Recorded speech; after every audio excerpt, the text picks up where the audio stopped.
چھوٹا گناہ کوئی نہیں ہے. پہلی بات سیکھنے کو یہ ملی. دوسری بات کہ برسیسا نے شراب پی. شراب کو احادیث میں ام الخبائث کہا گیا. یہ جو شراب لوگ پیتے ہیں خدا کے واسطے، اب تو شراب کے ساتھ ساتھ پتہ نہیں طرح طرح کے نشے آ گئے ہیں، عجیب عجیب قسم کی باتیں ہو رہی ہیں کہ یہ بھی نشہ وہ بھی نشہ، نوجوان لگے ہوئے اس میں. یاد رکھیے یہ شراب، یہ نشے والی چیزوں سے دور رہیں. روایتوں میں آتا ہے جو بندہ جس حال میں مرے گا قیامت کے دن اسی حال میں اٹھایا جائے گا. مجھے بتاؤ نا، جو نشے میں مرے گا وہ کس حال میں اٹھے گا اور کیا منہ دکھائے گا اللہ کو؟ کیا نشے کے عالم میں موت نہیں آ سکتی؟ اور شراب تو ایسی لعنت ہے. کچھ اسلام پہ کہتے ہیں دوست نوجوان کے، یار ہم پیتے نہیں ہیں، دوست پیتے ہیں، ہم بیٹھتے ہیں ان کے پاس. اللہ اکبر، جہاں لعنت برس رہی ہے. آپ کو پتا ایک ہی ایسا عمل اب تک تو میں نے پڑھا ہے جو میرا تھوڑا سا علم ہے کہ 10 قسم کے لوگوں پر نبی پاک نے لعنت فرمائی ایک ہی عمل کے بارے میں. شراب پینے والے پر، شراب پلانے والے پر، شراب خریدنے والے پر، شراب بیچنے والے پر، شراب اٹھانے والے پر، شراب لانے والے پر، 10 قسم کے لوگوں پر نبی پاک نے اللہ کی لعنت فرمائی. اب بتاؤ جب لعنت برس رہی وہ میرے دوست کیسے بن سکتا ہے؟ شرابیوں کے ساتھ بیٹھ کر آپ نمازی کیسے بنو گے؟ نہ شراب پینی ہے نہ شرابیوں سے دوستی رکھنی ہے. یہ ام الخبائث یعنی خبائث کی ماں، برائیوں کی ماں شراب کو حدیث پاک میں کہا گیا. اور آپ دیکھیں شراب کے نشے میں دھت ہو کر انسان وہ کر جاتا ہے جو عام انسان تو سوچ بھی نہیں سکتا. بعض اوقات تو ہم کہتے ہیں یار یہ انسان تھا کہ درندہ تھا، تو اس کا دماغ نشے میں تھا، اس کا دماغ معوف تھا، اس کو پتہ ہی نہیں تھا کہ ماں ہے یا بہن ہے یا بچی ہے یا بچہ ہے. وہ سب کچھ کر دیا جس کے بارے میں سوچ بھی نہیں سکتا تھا. تو یہ بات ہمیں سمجھنی ہے. اب یہاں ہمیں ایک اور بات شیطان کے ایک عمل سے سیکھنی ہے نا. عجیب بات، شیطان کی باتوں سے کیسے سیکھتے ہیں؟ ہاں سیکھنے والے لیسن اس سے بھی لیتے ہیں.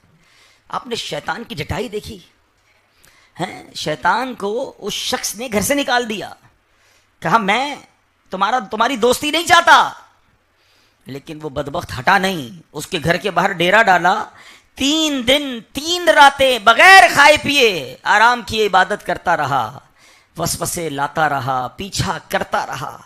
کتنا خبیث ہے. لیکن آئے ہائے ہم کیا کرتے ہیں؟ ہم نیکی کے لیے جائیں اور کوئی تھوڑا سا دل توڑ دے، نہیں یار آج کے بعد مسجد میں نہیں جاؤں گا. کیوں؟ بہت گرمی ہوتی ہے مسجد میں. دعوت اسلامی کے اجتماع میں نہیں جاؤں گا، وضو خانے پہ رش بہت ہوتا ہے. یار میں فلاں جگہ گیا، مجھے دھکا مار دیا اسلامی بھائی نے، آئندہ اجتماع میں نہیں جاؤں گا. کمال یہ ہے کہ ایک بات پر آپ نے نیکی کرنا چھوڑ دی. اچھا بعض اوقات تو لوگ مذہبی لوگوں سے ناراض، ایک کسی داڑھی والے نے، ایک کسی مذہبی حلیے والے نے غلط بات کر دی، فراڈ کر دیا، کوئی گناہ کا کام کر دیا. یار سارے مذہبی لوگ ایسے ہوتے ہیں، سارے مولوی ایسے ہوتے ہیں.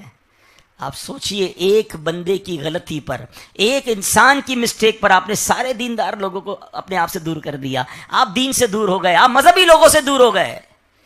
ایک طرف شیطان ہے کہ اس کو جتنی بار کبھی لا حول شریف پڑھ کے ہم بھگاتے ہیں، کبھی اعوذ باللہ من الشیطان الرجیم پڑھ کے بھگاتے ہیں، اور وظائف پڑھ کے بھگاتے ہیں. بھاگتا ہے پھر آتا ہے، بھاگتا ہے پھر آتا ہے، چھوڑتا نہیں. بلکہ کتابوں میں لکھا جب آدمی قبر میں اتر جاتا ہے نا تو شیطان قبر میں آ کر بھی منکر نکیر کے سوالات میں بہکانے کی کوشش کرتا ہے. یہ نہیں تھکتا. اور ہم ہیں کہ موقع ملنے کی دیر ہے. اچھا یہ بھی عجیب بات ہے، ہم مسجد سے، مدرسے سے، دین سے، اجتماع سے، نیکی کے کام سے بھاگ جاتے ہیں اگر کوئی ایک دل توڑ دے.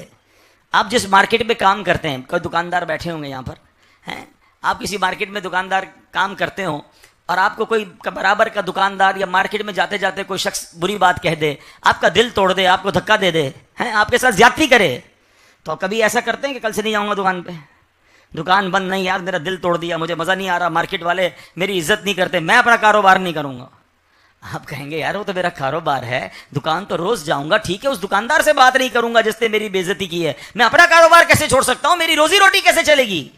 ویسے ہے بات کمال کی، کاروبار میں آپ ایسا نہیں کرتے، نوکری میں بھی ایسا نہیں کرتے کہ آپ کسی جگہ نوکری کر رہے ہوں اور ساتھ کام کرنے والا، جاب کرنے والا آپ کا دل توڑ دے، آپ کے کل سے جاب پہ نہیں جاؤں گا. ارے بھائی میں جاب پہ تو جاؤں گا نا، میرا ہر مہینے تنخواہ لینی ہے. جو ساتھ والا بندہ ہے میں اس سے تھوڑا احتیاط کروں گا. نہ نوکری چھوڑتے ہیں نہ کاروبار چھوڑتے ہیں. مسجد میں جناب صحیح طریقے سے کوئی پیش نہ آئے تو مسجد چھوڑ دیتے ہیں. اجتماع میں اگر کوئی بے آرامی ہو جائے تو اجتماع چھوڑ دیتے ہیں. قافلے میں جائیں تو قافلے میں جناب مزہ نہیں آیا تو قافلہ چھوڑ دیتے ہیں. کمال دیکھیں